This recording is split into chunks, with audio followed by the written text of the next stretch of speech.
Magandang umaga mga ka-happy hour. Narito ang mga balita para sa MBC TV Network News Update, 9 AM edition.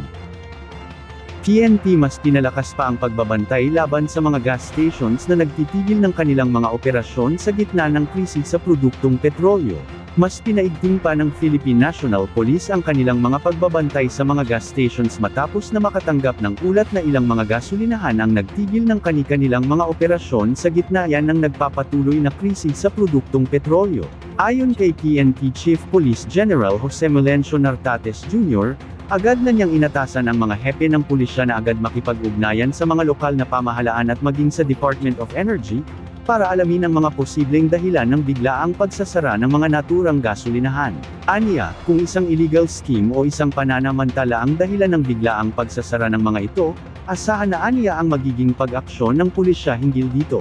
Samantala, una naman narito ay matatanda ang humiling na ng assistance ang Energy Department sa pulisya, para sa paghuli sa mga gas stations na siyang sasamantalahin ang sitwasyon sa gitnang silangan, para magtaas ng presyo ng walking anunyo mula sa kanilang ahensya. Kasunod ito, tiniyak naman ng PNP na may mga nakahandang contingencies ang kanilang organisasyon, para masiguro na mapapanatili pa rin ang peace and order at hindi pa ito maapektuhan ng naturang gyera. Sa iba pang balita, fare increase sa PUB, tinitiyak na ng DOTR at LTFRB. Ipinaliwanag ni Land Transportation Franchising and Regulatory Board Chairperson Attorney Vigor Mendoza II kaugnay ng pag-anunsyo ni Secretary Giovanni Banoy Lopez ng Department of Transportation, na tiyak na tataas ang pamasahe ng pampublikong transportasyon. Ayon kay Mendoza, inihahain lamang ng LTFRB sa DOTR ang mga basehan at rekomendasyon, kung gaano kalaki ang magiging pagtaas ng pamasahe. Ay oo, na-announce na po ni Secretary Banoy na sigurado na pong iakyat ang pamasahe ng ating pampublikong transportasyon. Ang tanong na lang ng detalye rito kung eksakto magkano, no? Yan po, sa amin po, papaliwanag lang po namin kay Secretary Banoy yung aming justifications. Meron na kaming rekomendasyon kung anong pagtaas ang ibibigay po natin.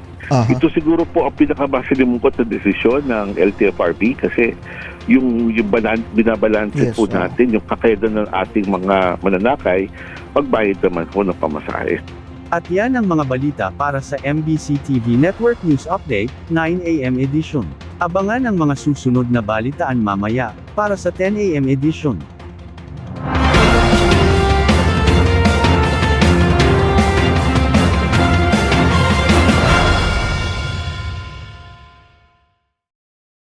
Mga ka-happy hour, kung gusto mong manood ang mga balita sa MBC TV Network News Update, mag-subscribe sa aming YouTube channel, i-like ang aming Facebook page, at i-follow sa aming TikTok account.